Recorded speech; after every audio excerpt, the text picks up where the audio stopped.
Ladies and gentlemen, welcome back to another episode of Hermitcraft, and I am having some serious internet problems at the moment. I am having to connect to this server through a proxy, which makes everything a little bit hairy and laggy. You can see I've got a very low ping up the top there, and we are heading over to this gorgeous build by Rendog. As you can see, it says food. He could have built this in the wrong district, but I kind of like that it's actually away from all the other shops, and there's a really nice path that leads through here. Beautiful trees, beautiful decorations on the outside of an absolutely gorgeous building. Now, at the very end of the last episode, I had to cut things short, and we didn't quite finish the build we were working on. We're going to go back and finish that very first thing this episode before we start work on our kelp farm.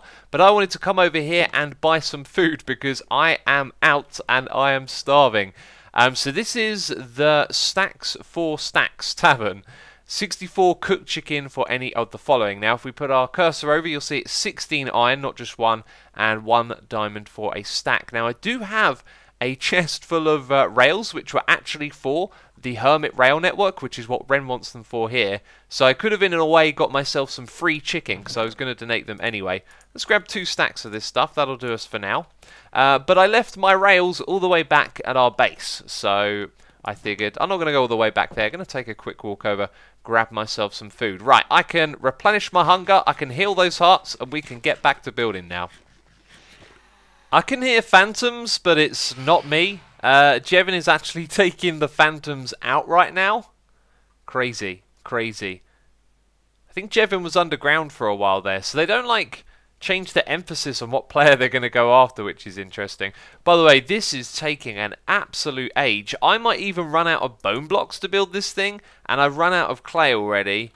Goodness me. Like, I knew it was a big build, but it's taken an age to put together.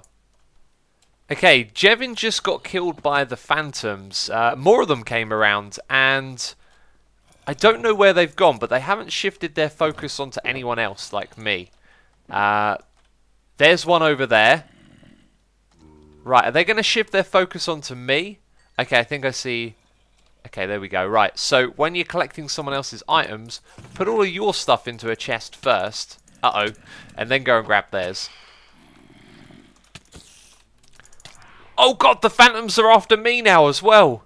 And I'm almost dead. Jeez, I need somewhere to hide. I need to get inside Python's house, I think. Oh god, there's zombies there. Okay, that was kind of hairy. Looks like we got all of Jevin's stuff back into this chest here. And now I can go ahead and get all of my stuff back into my inventory. This is just absurd. It's taken me about half of my day to actually finish putting this together. Crazy, crazy. I put in the quartz. It says modern. It says it on... Wait, is that an R there? M-O-R. How is that an R? I don't know. Let's go fix it. Well, that's all fixed up, and I'm going to remove the rest of these ladders on the side later on, because I need a little bit of height to take off of. We have a terrible, terrible connection to the server while I'm using this proxy, and I actually want the other one, don't I? I want that one. Here we go. Wish me luck. No. Oh, yeah, maybe. No. Tomorrow. Come on. Yes. Oh, finally. Wow. Wow, that's a beautiful view. Oh, my goodness me, does it look cool. I gotta say something though, maybe I should have built it over to the right a little bit. You know, it's too late to change it now because we don't get to see a lot of this side, but that side looking amazing. That's actually the thicker tusk, and I right clicked and nothing happened. What does this mean? It means I'm gonna fly a little bit later. Goodness me. Whoa, and there it goes again. Wow. And then over on this side it now says modern because I fixed it up. And that is a project finished. I say it's finished. It's actually not. There's more that we can do here. Oh, let's... Okay. This is just a thing that I do now, apparently. Let's try and move around like this. Goodness me. That's not very helpful. So there are some, like, ridges here that are kind of unfinished. There's going to be a little bit of lighting going through the middle here. And then in this bit as well, there's some ridges. There'll be like some glowstone with trapdoors around, but yeah, I'm pretty much done here. That's not the only building to do. We've got some landscaping to do around this as well, as you can see. And I'll do that another time because I really want to get on with our kelp farm. Okay, so first things first, building a kelp farm, I need myself a whole bunch of leaves. We're going to end up placing quite a lot of leaves underwater. And I picked a location for this kelp farm as well. I showed you it in the last episode, but I didn't really explain the reason why we need this area over here. It's generally because I want to build a farm that can be expanded to a very, very large size. We are going to build one of the most ginormous kelp farms you will ever see. And we are going to build it in the ocean, because the ocean has all of the space and all of the water that we need into the kelp to grow into already built, which is superb. So I picked this little cove over here because it lends itself to building around. We can also start our farm inside of this area and extend it outwards off into the distance with pretty much no obstacles, and this isn't even really near anyone as well. Eventually down in that direction you'll find Impulse, off in that direction there will be Iskall and Stress, but no one's really doing anything in this area here. And it also means that we can stretch the farm from this coast all the way out into the ocean, because we're going to use flying machines. So I may end up like standing somewhere over there to load like a giant width of the server, if that makes sense. Probably doesn't right now. I need to build the flying machines and then you'll understand how it all works. This is a very interesting place to be right now. Let's get rid of the chunk grid for a second. Can you see that pillar off in the distance? That is the cove right there. And the render distance of the server is 14 chunks. I believe when I go into the next chunk behind me, we will then unload that area over there, which we want loaded because we need the entire farm to be loaded, right? So if I stand here, we should be able to see about 14 chunks off into that distance. And in theory, that is how big this farm could be. It could span across hundreds and hundreds of blocks. Then I would stand roughly around here in the middle and AFK here, and the farm could run, growing tons and tons of kelp. There might actually be like a limit to where kelp grows in distance from the player. Like it might not be the render distance actually. That's something I haven't thought of. Anyway, we're not going to come out all the way out here, but I have laid down these leaf blocks to remind myself of how big this farm can get. I want to use this farm to provide an amazing service for everyone on the server, and that's why it needs to be massive. But to begin with, let's just pick a chunk border somewhere around here and say that to start off with, we're going to build it inside of these chunks over there. So let's put down a marker. This is where the farm is going to begin for now, and it will actually be really, really easy to expand this farm as well. Everything about this farm is really friendly, and yet it's going to be crazy big. So this friendly face is part of the contraption that is going to send a flying machine back. And we just worked with the flying machines on the flower farms with Python. So you may remember pretty much the same thing, right? The observer gives a signal to the repeater, so when the flying machine comes here, this thing activates and it sends it back on its way. Now over at the end there, if you've got a very keen eye, you might be able to see that I built something here too. And this one is even simpler, just 2 furnaces, a trapdoor, and up there is a button, although I don't really have a proper way of getting to that yet. But that is how you would start the machine. You would activate the button and the trapdoor would trigger the observer of the flying machine. So let's begin construction of this flying machine. I feel like now would be an appropriate time to mention that I've taken a lot of inspiration from Nembomb's Fun Farm videos. In fact, I've even been talking to him about this kelp farm. He's been answering questions, being super helpful as always. But I'm not copying what he's done block for block. I've sort of looked at the basics of the farm that he's built and figured out how different things work and kind of re-putting it together out here in the ocean, which has been a really fun process to create this thing. And this right here is actually the flying machine, I think, ready to go. So now we can put it to the test and say, does this work? The answer, my friends, is yes. Now you might be thinking, this flying machine, it's not going to get rid of a lot of kelp because it's up here on the surface. Well, this actually is going to push the items that rise to the surface from down below across to like a collection system at the other end, which we're going to build next. Uh-oh. Quicker! Get rid of the sand! I forgot about the sand. That was supposed to be removed. Well, you can see some kelp over here. That's because this thing's been pushing it along. It looks like it might have even pinged it over here, although there's no blocks directly in front of that. Anyway, it pushes the items along, So I don't know whereabouts we were there, but the sand got in the way of the flying machine. I've sent it back down to the other end, and now I've built the collection area. This has been designed in a specific way. First of all, the width of this is much bigger than the width of our flying machine because its width can be expanded. Everything about this farm is about expansion. You'll hear me talk about that a lot, I guess, as we go on.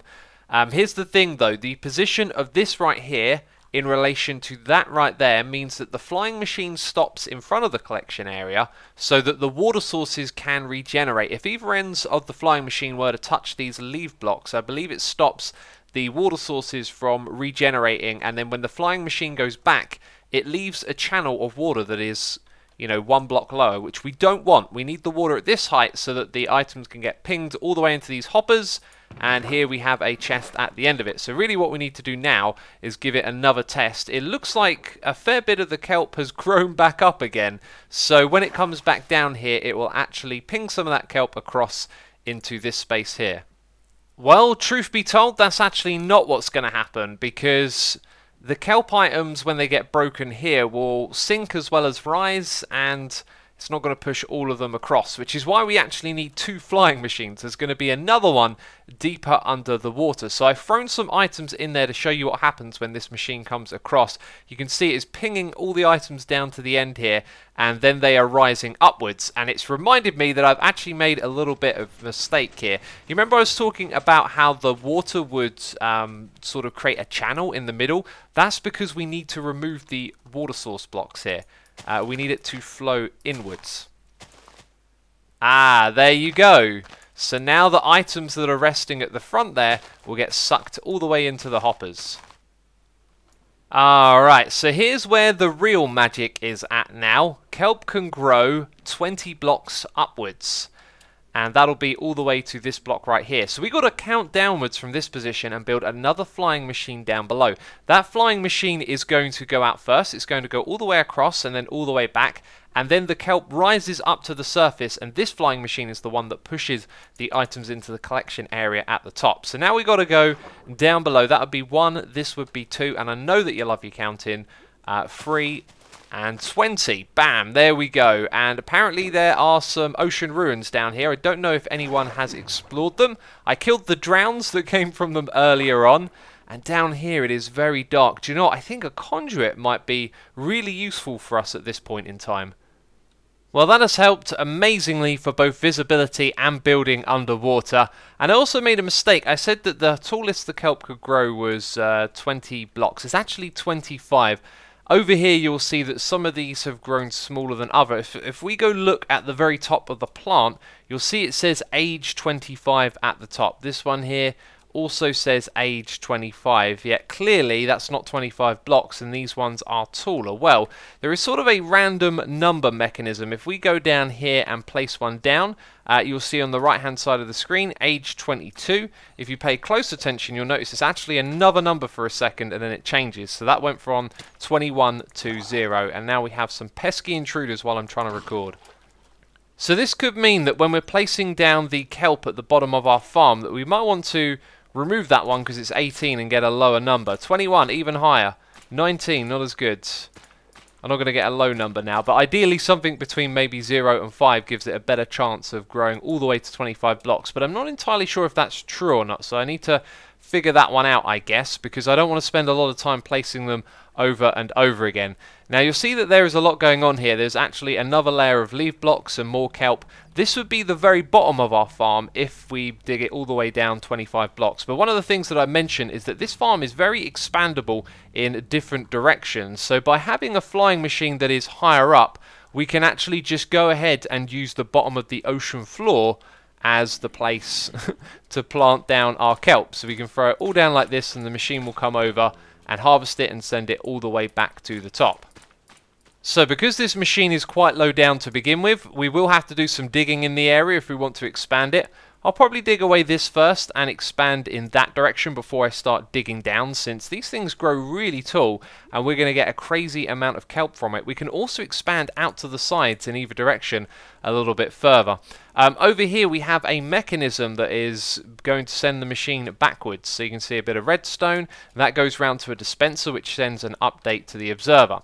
So we need to set off this machine, and this next part I haven't really figured anything out yet, but we need to create a redstone circuit to do this. So let's place down a temporary block, and off the machine goes. And essentially what we need is to have a redstone signal that comes down here, and it does this bit first so that our flying machine can destroy the kelp, and then it can rise all the way to the surface before the second machine starts, and then that's going to go all the way across the other end. So we need to automate that process with redstone. This is something that might be a little bit tricky to figure out. We want to send a redstone signal downwards, which should be fair enough, and it will send this thing on its way. But then when it comes back, I would like it to set off a second signal that then travels upwards to the machine above. So that's pretty straightforward, but if we use an observer to detect when this one comes back, it'll also detect when it leaves as well.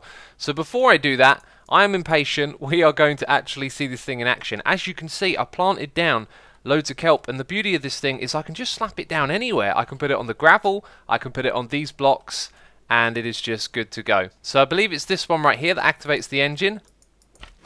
There we go. I will take that slime block back. Those are precious to me. And here comes the lag, and here comes the kelp rising to the surface. That's kind of amazing. That's a beautiful little view right there. I like that a lot, actually. So the machine arrives back here, and most of the items are now on the surface, a few over there just rising. So if this journey was shorter, we may need a delay, but considering that I'm only going to extend it, it should be pretty perfect to activate the next machine when that one comes back.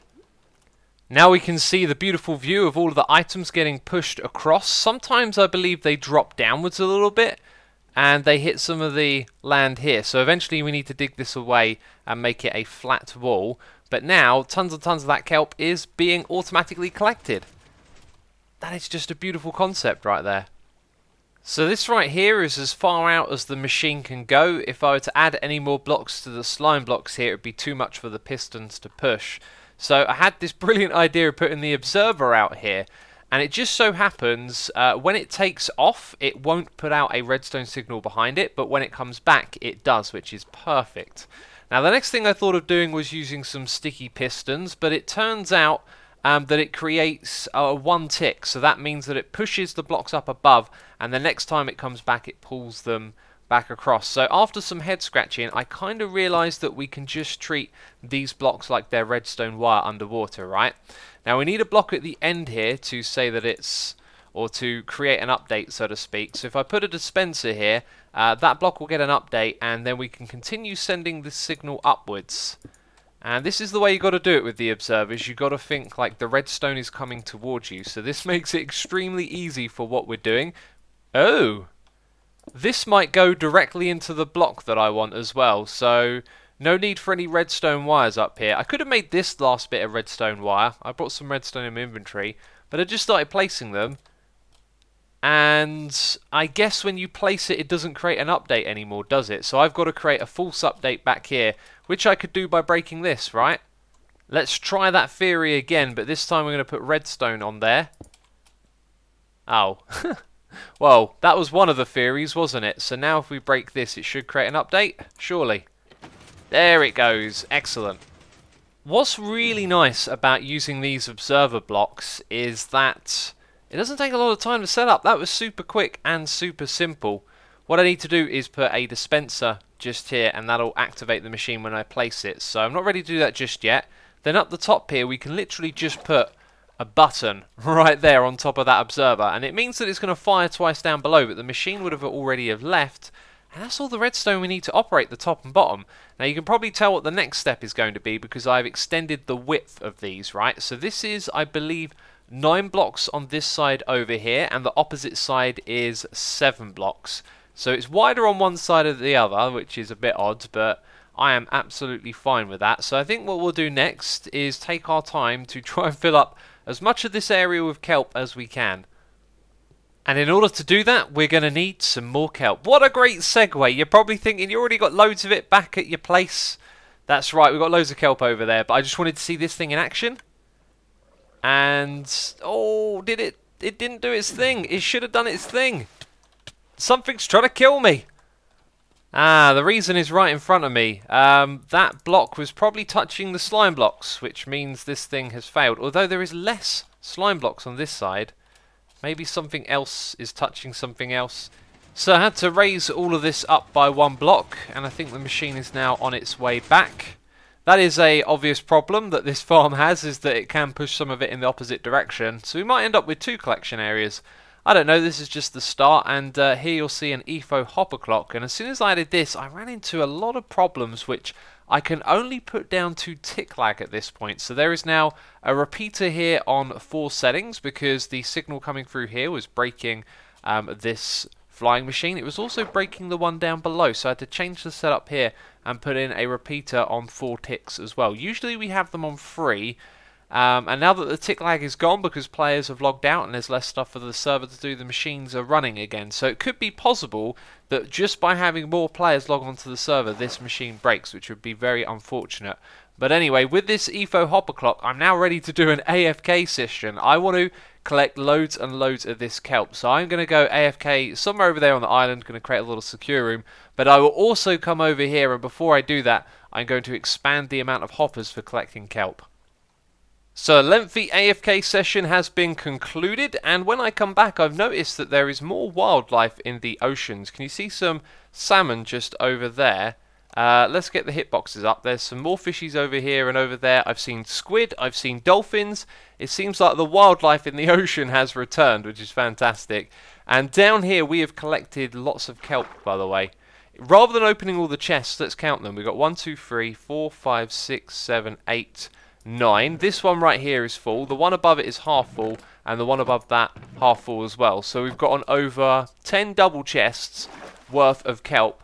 That is fantastic, and this farm is going to be expanded. But that is something that we will just do over time now. You know, live streams, maybe an episode, we come over here and expand it. The next thing I need to do is work on automating the smelting of the kelp and turning it into dried kelp blocks, which is something we're going to do in this area when we start building on the land around it. So we'll be doing that in the next episode, because this is where I'm going to wrap this one up. I do hope you have enjoyed it. If you have, leave a like. As always, thank you for the support on the Hermitcraft series, and I'll see you soon with another episode. So ciao for now.